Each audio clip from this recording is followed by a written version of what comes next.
What's the most messed up way your parents joked with you? My mom started telling me about my missing older brother Zach when I was 6 years old. She'd point to the empty bedroom at the end of the hall and say that used to be his room before he disappointed her. She kept one of his old baseball trophies on the mantle as a reminder of what happens to children who don't behave. Zach was my favorite, she'd say while brushing my hair before school. So talented and handsome, but he started talking back and getting bad grades. I had to send him away. I believed every word because I was just a little kid who trusted his mother. She'd shake her head sadly whenever I asked where Zach went. She said the state had special places for children whose parents didn't want them anymore. If I wasn't careful, I'd end up there too, and she'd have to find another boy to be her son. The fear shaped my entire childhood. I got straight A's and never talked back. I did extra chores without being asked and always said please and thank you. Mom reinforced the story constantly. When I got a B+ on a spelling test, she said I was reminding her of Zach. When I forgot to take out the trash, she'd stand by the empty bedroom and pretend to cry. The manipulation worked because I doubled my efforts to be the perfect child every single time. By the time I turned 10, the story had evolved. Now Zach was living on the streets because no foster family wanted a bad kid. She'd point out homeless people when we drove through the city and say one of them might be him. I'd press my face against the car window searching for a boy who looked like me. That's what happens when mothers give up on their children, she'd say. They end up cold and hungry with nobody to love them. I started having nightmares about being abandoned. In my dreams, I'd wake up in a cardboard box while my mom drove by without stopping. The fear followed me everywhere, making me anxious about every small mistake. Teachers praised my behavior, but I was constantly terrified of slipping up. One day I found an old photo album in the basement. I flipped through hoping to find pictures of Zach, but there were none. Every family photo showed my parents with just me. No empty space where another child should be. When I asked Mom about it, she said she destroyed all photos of Zach because they were too painful. Middle school brought new fears because Mom said that's when Zach really started going downhill. Every time I felt normal preteen rebellion bubbling up, I'd remember the empty bedroom and swallow my feelings. My friends were starting to push boundaries while I remained terrified of disappointing my mother. I was walking home from school on a particularly bad day when everything changed. I'd gotten detention for something that wasn't my fault and knew Mom would compare me to Zach again. I was cutting through the park trying to delay the inevitable lecture when I saw them. A man and teenage boy were sitting by a tent near the playground. They had sleeping bags and a shopping cart full of belongings. The boy looked about 16 with messy hair and worn clothes. But it was his face that stopped me cold. He had the same brown eyes and dimpled chin that I saw in the mirror every morning. I stood frozen, staring at what could only be my brother. We had the same nose and jawline and even the same way of tilting our heads. The boy noticed me staring and our eyes met across the grass. Recognition flickered across his face and he slowly stood up. The man beside him grabbed his arm looking worried, but the boy shook him off. He walked toward me with this strange expression like he was seeing a ghost. I wanted to run, but my feet wouldn't move. When he got close enough, I could see the tears in his eyes. "What's your name?" he asked quietly. "Daniel," I whispered back. He nodded like that confirmed something. "I'm Zach. How old are you?" 12. "She had another one," he said to himself. Then louder, "Is she still telling you about me? About how I was bad and she had to get rid of me?" My whole world was spinning. Zach was real and standing right in front of me. But he was supposed to be older, not just 4 years ahead of me. Mom had always made it sound like he'd been gone for decades, not just since I was a toddler. "She says you were her favorite until you disappointed her," I managed to say. Zach laughed, but it was bitter and sad. "She told me the same thing about a brother named James. Said I had to be perfect or I'd end up like him. I believed it for years until I realized there was no James. Then she had you and the cycle started over." The man who'd been with Zach walked over slowly. Zach introduced him as Tom, a social worker who'd been helping him get off the streets. Tom had found Zach 2 years ago after he aged out of foster care. "She didn't send me away because I was bad," Zach said. "She sent me away because she's sick. She can't love without controlling. When I started thinking for myself at 13, she called CPS and said I was violent, made up whole stories about me threatening her." I felt sick listening to him describe our mother's lies. The empty room, the baseball trophy, all of it was designed to keep me in line through fear. Zach pulled out a worn photo from his pocket and showed it to me. It was him as a little boy with our mom. The same mom who'd convinced me he was her biggest failure. "She'll do it to you too," Zach warned. That's when my mom called. "Where are you, sweetie?" My hand was shaking as I pulled the phone from my pocket, and Zach grabbed my arm hard. "Act normal," he whispered fast. "Don't let her know." I pressed the answer button and tried to make my voice steady. "Hi, Mom. I'm at the park." She asked why I wasn't home yet, and I told her I'd be there soon. "Just walking around a bit." Tom was already digging in his wallet and pulled out a business card. He flipped it over and wrote his cell number on the back with a pen from his pocket. "Take this," he said quiet while I was still talking to Mom. I grabbed it and shoved it in my back pocket while telling Mom I'd be home in 10 minutes. When I hung up, Zach was already talking fast. "Listen, you can't tell her you found me. She'll flip out and make things worse for you. Tom nodded and explained they needed to make a plan. Tomorrow at the school, borrow someone's phone and text me, Zach said. Delete everything right after. We'll figure out when to meet again, but you have to go home now and pretend nothing happened. Tom added that if Mom found out too soon, she might call CPS herself and make up lies about me like she did with Zach. She's good at playing victim, he warned. I started walking away but turned back and Zach called out to keep acting scared of disappointing her for now. It keeps you safe until we figure this out. The walk home felt like forever and my legs were shaking. I kept practicing normal faces in case Mom was watching from the window. When I got to our street, I saw her standing at the front door with her arms crossed. "There you are, sweetie," she said in that fake sweet voice she used when she was actually mad. "Come inside, I was so worried." The second I walked through the door, she started patting my pockets and looking through my backpack. "Just checking you have everything for homework," she said. But I knew now she was looking for evidence of Zach. She found nothing because Tom's card was hidden in my back pocket, and she didn't check there. She kept talking about how dangerous the park was and how I shouldn't go there alone anymore. That night I couldn't eat dinner and Mom asked if I was sick. I said my stomach hurt from running in PE, and she let me go to my room early. I walked past the empty bedroom at the end of the hall and stopped to stare at it. The door was always closed, but I could picture it now, not as a warning about some bad kid who disappointed her, but as a prop in her twisted game. The baseball trophy on the mantle wasn't from Zach's Little League team like she always said. It was probably something she bought at a thrift store to make her story seem more real. Everything was fake, designed to keep me scared and under control. I lay in bed thinking about tomorrow and how I'd text Zach without getting caught. The next day at the school, I waited until lunch and asked my friend Jake if I could borrow his phone to call my dad about picking me up. He handed it over without questions, and I went to the bathroom stall to text the number Tom wrote down. "It's Daniel. I'm okay," I typed. Zach texted back immediately saying we could meet for a few minutes after school tomorrow behind the library. "Delete this whole conversation and act totally normal at home," he wrote. I deleted everything and gave Jake his phone back. That night, Mom started her lecture about the detention I'd gotten, and it was exactly like Zach warned. She took away my phone privileges for 2 weeks and added new rules about coming straight home after school. "You're starting to remind me of your brother," she said while I sat at the kitchen table. "First it's detention, then it's skipping class, then it's failing grades." She went on for over an hour about how disappointed she was and how I was heading down the same path as Zach. I nodded and apologized over and over, playing the part of the scared kid she wanted. "I'm sorry, Mom. It won't happen again," I said. "I'll do better, I promise." She seemed satisfied with my fear and sent me to do homework. Lying in bed later, I started remembering all the times she'd used Zach to scare me. When I was 7 and spilled grape juice on the carpet, she stood over me saying Zach used to spill things too, and look where he ended up. When I was 9 and forgot my math homework in my locker, she made me stand in front of the empty bedroom while she cried about how Zach forgot things all the time. When I was 11 and asked to quit piano lessons, she spent 3 hours telling me Zach quit baseball, and that's when everything went wrong for him. Every single threat was calculated to make me more afraid. The next few days at the school were hard because I kept spacing out in class. My math teacher pulled me aside after I failed a pop quiz and asked if everything was okay. "You're usually so focused," she said. Then the counselor, Mr. Reynolds, called me to her office and asked similar questions. "Teachers are noticing you seem distracted," she said gently. I almost told her everything right then, but remembered Zach's warning about being careful who to trust and when to speak up. "Just tired from studying," I lied. After school, I met Zach behind the library for exactly 10 minutes. He pulled out a folded photocopy from his pocket and showed it to me. It was an old report card with James written at the top in Mom's handwriting, but everything else was typed.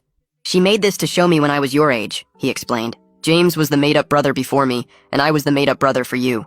The paper looked so real, but knowing it was fake made me feel sick. Tom showed up right as our 10 minutes ended and started pressuring me to tell someone at the school about everything. "Kids need multiple adults looking out for them," he said firmly. "CPS takes reports more seriously when they come from teachers or counselors, not just angry teenagers or homeless people." I nodded, even though my stomach was twisting into knots at the thought of telling another adult. Tom handed me a pen and had me write Zach's number on my hand since Mom checked my phone regularly. We agreed to meet again in 3 days if I could get away. Same place and time. Walking home felt like walking toward a storm I could see coming but couldn't avoid. Mom was waiting on the porch with her arms crossed and that fake worried expression she wore for the neighbors. She hugged me in front of Mrs. Chen, who was watering her plants next door, then gripped my shoulder hard as we went inside. The lecture lasted 2 hours with her pacing around the living room, listing all the ways I was disappointing her. She brought up Zach 14 times, counting on her fingers how I was following his exact path to failure. I apologized and promised to do better while staring at the baseball trophy on the mantle. That night, after she went to bed, I found an old notebook in my desk drawer and started writing everything down. The time she made me sleep in the hallway when I was 7 because Zach used to slam doors. The way she cried at parent-teacher conferences saying she couldn't lose another son. How she would point at homeless camps and say Zach probably lived in one. I dated each memory as best I could remember, filling 12 pages before my hands started cramping. The next morning at breakfast, she started another story about driving past a man who might have been Zach. She used the exact same words she'd used last month about his dirty clothes and how thin he looked. Even the part about him maybe recognizing our car but being too ashamed to wave was word for word the same. I ate my cereal and nodded while she performed her script, noticing how she paused at the same spots for effect. After school, I tried to slip upstairs, but Mom was waiting in the kitchen with her phone in her hand. Mrs. Porter had called about my detention, and now I was grounded for the weekend with no laptop and no leaving except for school. She took my computer from my room and put it in her closet, while explaining how Zach started with detention too. Friday dragged by with me unable to contact Zach or Tom and Mom, watching my every move at home. Saturday was worse because she made me sit with her while she did errands, keeping me in sight constantly. Sunday night I lay awake planning what to tell someone at the school, running through the words over and over. Monday morning during study hall I asked for a bathroom pass and went to Ms. Reynolds' office instead. She looked up from her computer as I stood in her doorway trying to make myself speak. I sat down and started with the empty bedroom, then the baseball trophy, then finding Zach in the park. The words came out in broken pieces while she took notes without interrupting. I told her about the fake brother named James and how Mom had done this before. I explained the threats and manipulation and how she used fear to control everything I did. Miss Reynolds' face got more serious with each detail, especially when I described Mom's grounding me to keep me from Zach. When I finished, she set down her pen and looked at me with this expression I couldn't read. She explained she had to report this to CPS by law because it was emotional abuse and I was in danger. She said someone would probably contact me within a day or two, and we would meet again tomorrow. She wrote her direct phone number on a sticky note and told me to call if I needed anything before then. Tuesday afternoon, the principal called me to his office, where he told me a caseworker named Ms. I. Kraus had been assigned to my case. The intake had happened faster than expected, and she would be contacting me soon. My hands were shaking as I walked back to class thinking about what Mom would do when she found out. Wednesday morning, Mr. Kraus called the school, and I talked to her in the counselor's office while Ms. Reynolds sat nearby. She explained how the investigation would work in this calm, professional voice. She would interview me first, then Mom and Zach separately, and probably do a home visit within the week. She asked me lots of questions about specific incidents and dates while typing on her laptop. That evening, Missy Reynolds gave me a copy of a written statement Zach had prepared with Tom's help.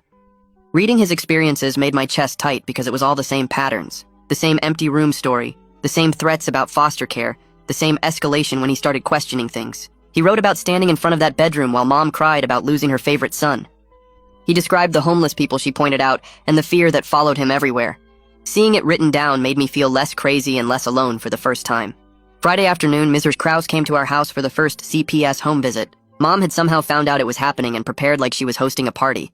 She offered tea and homemade cookies while talking about how concerned she was about my recent behavior. I sat frozen on the couch as she charmed Miss Kraus with stories about my good grades and activities. When Mrs. Kraus asked me directly if I felt safe at home, Mom's eyes drilled into me from across the room.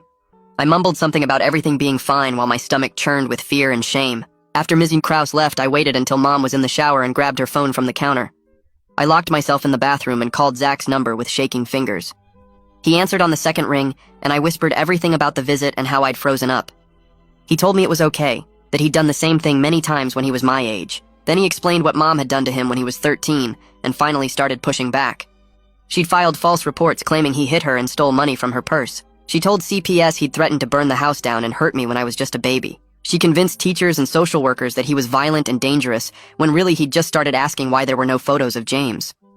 The manipulation was so complete that people believed her over him every time. The next morning, my English teacher pulled me aside after class and handed me a folder with papers inside. She'd written a detailed report about my detention, saying I was actually defending another kid from getting bullied and shouldn't have been punished at all. She told me she'd already sent copies to the principal and Miss Reynolds because she wanted it documented properly.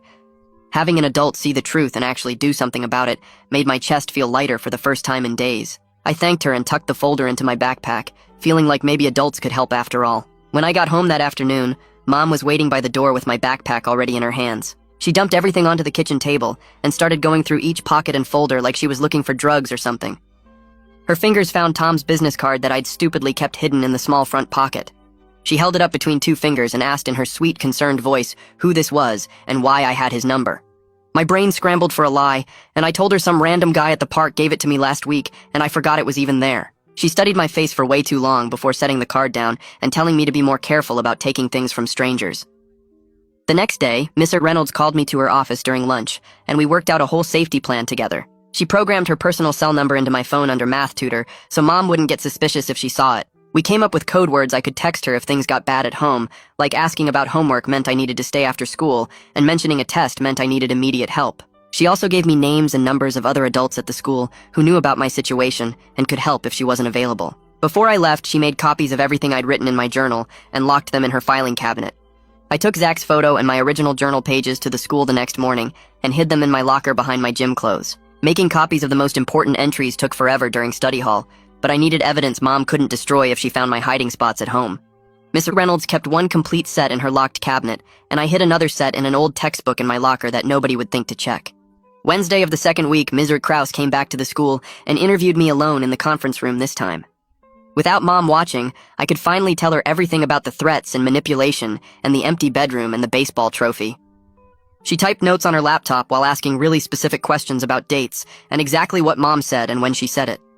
She wanted to know about patterns and asked if Mom's stories ever changed or contradicted each other. I told her about the timeline problems with Zach's age and how Mom kept adding new details that didn't match up. Miss Krause nodded like she was putting puzzle pieces together and said having specific examples really helped her understand what was happening. That evening, I was doing homework when my phone rang with a number I didn't recognize. It was Tom calling from Zach's phone to explain how the foster care system actually worked, since Mom's stories were all lies. He told me that when kids age out at 18, they often end up homeless because there's no support system to help them transition to adult life. He wanted me to understand that even if CPS got involved, the system wasn't perfect, and I needed to keep building my support network with trusted adults. He also said Zach wanted me to know he was proud of me for speaking up, even though it was scary. 2 days later, Mom got an official letter from CPS about the investigation, and her reaction was like watching an actress at the Oscars. She cried huge tears while reading it out loud and kept saying she couldn't believe her own son would betray her like this after everything she'd done for me. Then in the next breath, she contradicted herself by saying she knew this would happen because I was turning out just like Zach after all. She spent the whole evening switching between crying about being a victim and yelling about how ungrateful I was. Late that night, I sat in bed with my journal and started comparing all of Mom's stories to actual dates and ages. She'd always said Zach left when I was 2 years old, but she also claimed she called CPS on him when he was 13. If he was 13 when I was 2, that would make him 23 now, but he was only 16. The math didn't work at all, and I realized she'd been making up dates and ages to fit whatever story she was telling at the moment. Everything was starting to unravel, and I could see the pattern of lies more clearly. Meanwhile, Miss Krause met with Zach at Tom's office downtown, where he showed her his old CPS records with all of Mom's false allegations from 3 years ago.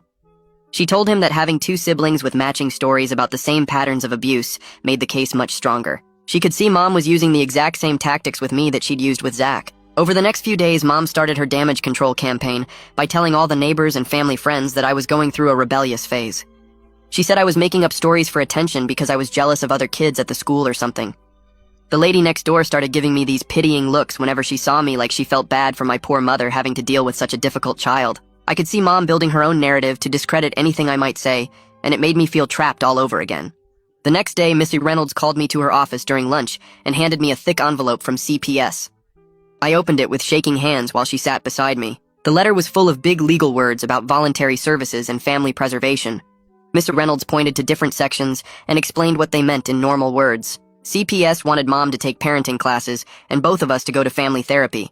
They found enough problems to step in, but not enough to take me away from home. I folded the letter carefully and Missy Reynolds made a copy for her files.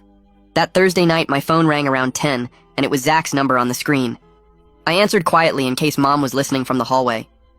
We didn't talk about Mom or CPS or any of the bad stuff.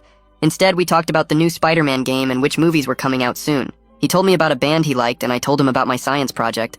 For 10 minutes, we were just regular brothers catching up. It felt like something had been missing from my life, and I'd just found it. Mrs. Krause called the school 2 days later, asking for my old medical records.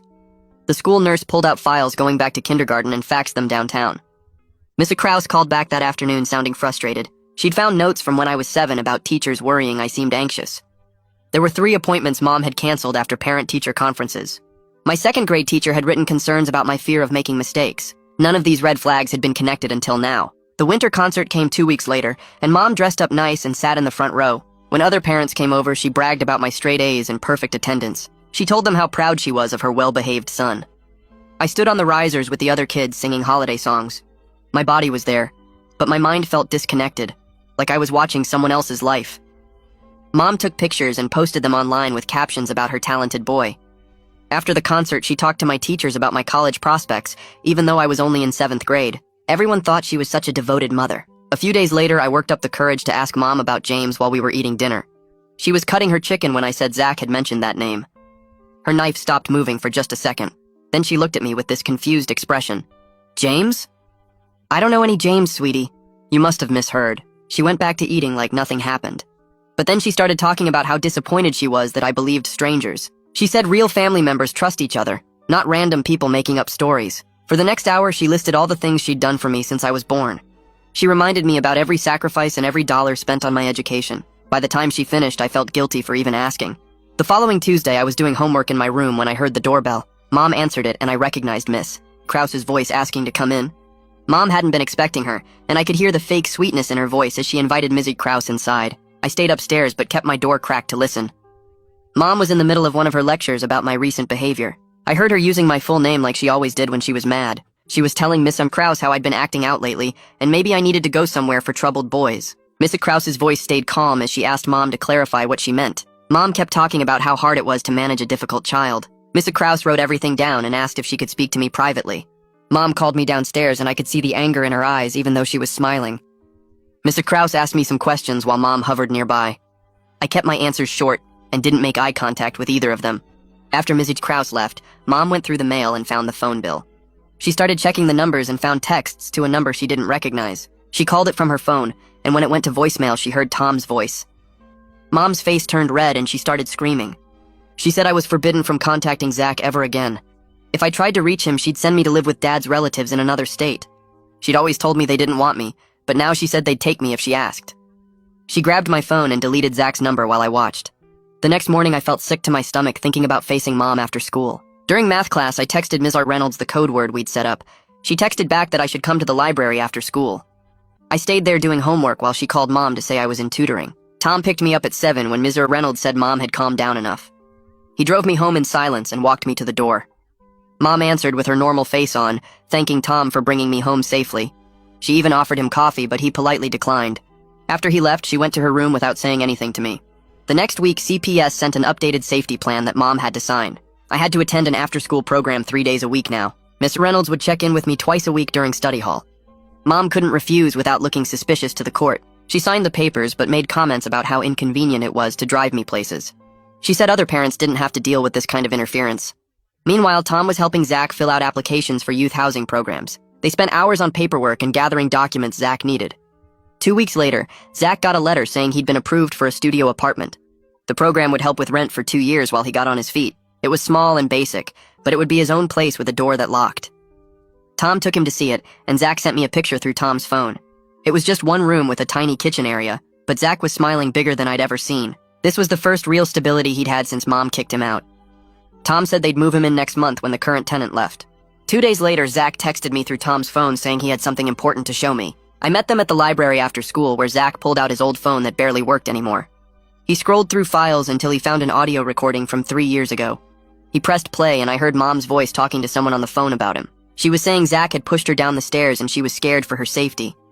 Her voice was calm and practiced like she was reading from a script. She said he'd threatened to hurt her if she didn't let him do whatever he wanted. She said she found bruises on her arms from where he grabbed her. Everything she was saying was a total lie, but she sounded so believable. The recording went on for 10 minutes with Mom adding more and more fake details about violence that never happened. Zach said he'd started recording her after realizing she was making stuff up because nobody believed him without proof. 3 days after that, Mom called CPS saying I'd pushed her against the kitchen counter and she was afraid I might really hurt her next time. She said it happened Tuesday afternoon around 4 when I got home from the school. But Missy Reynolds had already documented that I was in her office for our regular check-in from 3:30 to 5 that day. When Mr. Krause called the school to verify Mom's claim, she found out I couldn't have done what Mom said. Mr. Krause came to the school the next morning looking more serious than I'd ever seen her. She sat me down in the counselor's office and explained that Mom's false report changed everything. She said lying to CPS about abuse was a crime and showed Mom wasn't cooperating honestly. She was filing paperwork asking for court oversight because voluntary services weren't working. She explained this meant a judge would look at everything and make decisions that Mom would have to follow. The court would decide about therapy and visits, and Mom couldn't just ignore it like she was doing now. 2 weeks later, we had to go to family court for the intake hearing. The courtroom was smaller than I expected, with wood panels and fluorescent lights that made everyone look sick. Mom wore her nicest dress and kept dabbing at her eyes with a tissue, even though she wasn't actually crying. The judge asked me to come up to a microphone and tell him if I felt safe at home. My voice shook as I said sometimes I felt scared when Mom got really mad. Mom made this wounded gasping sound behind me like I'd stabbed her. The judge asked more questions about what made me scared, and I told him about the threats to send me away. After 20 minutes of questions, the judge said he was ordering psychological evaluations for both Mom and me. He also ordered temporary supervision requirements, including mandatory therapy and supervised visits between Zach and me. Mom had to agree to everything because the other option was the judge might remove me from her custody completely. She nodded and said yes through clenched teeth while glaring at me when the judge wasn't looking. The court orders said I had to see a therapist named Mr. Porter twice a week starting immediately. Mom had to attend parenting classes every Saturday for 3 months. Zach and I could have supervised visits once a week with Tom present. Mom also had to let Mrs. Krause do home visits without advance notice. My first appointment with Mr. Porter was the next Monday after school. His office was in a regular office building with gray carpet and motivational posters on the walls. He was younger than I expected, with glasses and a beard. He didn't push me to talk right away, but explained the rules about what he could and couldn't tell other people. He said unless I was hurting myself or someone was hurting me, our conversations would stay private. He let me ask questions about him first, which helped me relax a little bit. I spent most of that first session testing if he'd judge me or take Mom's side. When I mentioned being scared of her, he just nodded and asked what that felt like in my body. He didn't say I was wrong or ungrateful like other adults had. By the end of the hour, I was starting to think maybe I could actually talk to him. At home, Mom was like 2 different people depending on who might be watching. When Mrs. Krause did surprise visits or when we had to go somewhere public, Mom was the perfect concerned mother following every court requirement. But when we were alone, she'd make little comments about how I'd ruined everything. She'd say things like, "Wasn't it nice when we were a happy family before I decided to believe strangers?" I learned to give boring responses that didn't feed her need for drama. When she'd try to start something, I'd just say okay or I don't know and go to my room. She hated it but couldn't complain to anyone without admitting she was breaking the rules about emotional manipulation. Meanwhile, Zach finally got to move into his transitional housing unit on the 1st of the month. Tom drove him there with 2 garbage bags of clothes and a box of personal stuff he'd kept in storage. The studio was tiny with just one main room, a bathroom and a corner with a hot plate and mini fridge they called a kitchen. But Zach had the biggest smile as he put his key in the lock for the first time.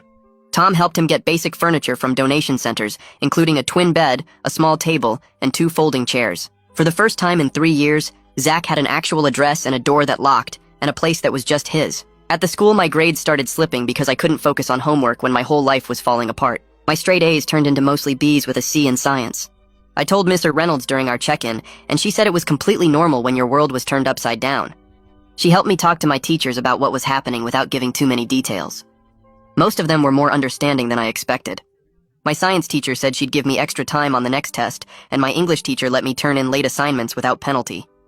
The school counselor worked with my teachers to create a modified academic plan that gave me official accommodations. I could take breaks during class if I felt overwhelmed and had extra time on all tests and quizzes.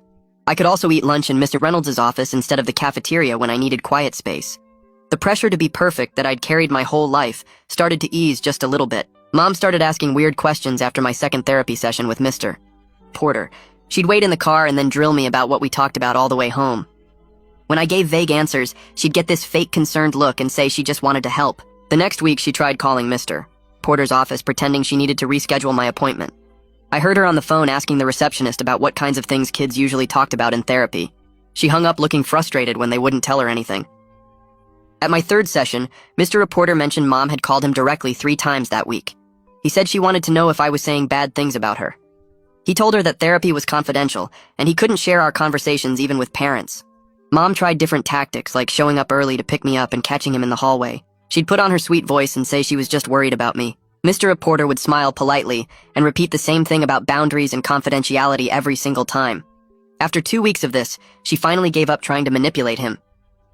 One afternoon when Mom was at her parenting class, I went looking for tape in her desk drawer. I found a folder stuffed in the back with old mail she'd never thrown away. There was an official letter from Family Services dated 4 years ago when Zach would have been 11. The letter talked about an investigation into concerns about emotional abuse and isolation of a minor child. It said they'd received multiple reports from teachers and neighbors about troubling behavior they'd witnessed. The investigation was closed due to insufficient evidence, but they recommended family counseling that Mom obviously never did. My hands were shaking as I took pictures of every page with my phone. I found 2 more letters from different years with similar language about investigations that went nowhere. Each one matched up perfectly with times Zach said things got really bad at home. I printed the photos at the school the next day and gave them to Miss and Kraus during our weekly meeting. She read through them slowly with her eyebrows getting higher with each page.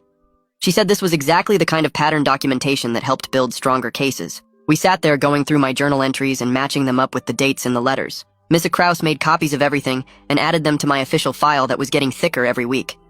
She said having evidence from multiple time periods showing the same behavior was really important. We worked together organizing everything chronologically, so anyone reading it could see the clear pattern of abuse. The facilitated meeting happened on a Tuesday afternoon in a conference room at the CPS office. Mom wore her nicest outfit and brought a notebook like she was taking this seriously. Mr. Kraus sat at the head of the table with Mr. Porter on one side and Mom and me on the other. Mr. Kraus went through a list of ground rules for us living together while the court case continued. Mom had to respect my therapy privacy and stop trying to get information from Mr. Porter. She also had to allow supervised visits with Zach and couldn't punish me for participating in them. Mom nodded and agreed to everything because she didn't have a choice with everyone watching. Mr. Kraus made her sign papers saying she understood the rules and what would happen if she broke them. My first visit with Zach was scheduled for Saturday at the park near his apartment. Tom picked me up and drove me there while Mom had to stay home. Zach was already shooting baskets at the court when we arrived. He passed me the ball and we just played for 20 minutes without talking about heavy stuff. We talked about video games and movies and what music we liked. He showed me some tricks for making free throws, and we had a contest to see who could make the most. Tom sat on a bench nearby reading a book but keeping an eye on us. After basketball, we got sodas from the vending machine and sat at a picnic table. Zach told me about his job at the grocery store and how he was saving up for a car. I told him about my science project and how I was thinking about joining the chess club. We were just two brothers hanging out like we'd been doing it our whole lives. When Tom said our time was up, we exchanged phone numbers, and Zach said we'd text during the week. Life started falling into a new pattern over the next few weeks. I had therapy with Mr. Porter on Mondays and Thursdays after school. Mr. Reynolds checked in with me every Wednesday during lunch to see how I was doing. I went to after-school tutoring on Tuesdays and Fridays, even though my grades were fine now. Saturday mornings were for visits with Zach and Tom at different parks around town. Mom couldn't do anything without someone noticing, so she mostly left me alone at home. The constant fear I'd lived with for years was slowly being replaced by something that felt like normal teenage life. During one therapy session, I realized something important about myself. I wasn't the perfect robot child Mom had tried to create through fear and manipulation. But I also wasn't the disappointment she always threatened I'd become if I made mistakes. I was just Daniel, a regular kid who liked basketball and science and hanging out with his brother. The mean voice in my head that criticized everything I did was getting quieter each day. I kept Zach's photo in the front pocket of my school binder now. Every time I opened it to get homework or notes, I'd see him smiling back at me. It reminded me that I wasn't alone, and never really had been even when I didn't know he existed. Mom still controlled when I ate dinner and what time I went to bed. But she couldn't control my thoughts or my future or the relationships I was building with people who actually cared about me. In 6 years, I'd turn 18 and be free to make my own choices, just like Zach was doing now. Alright, that's it for now. Your comments and support literally fuel everything I do here. Subscribe for more stories that hopefully brighten your day.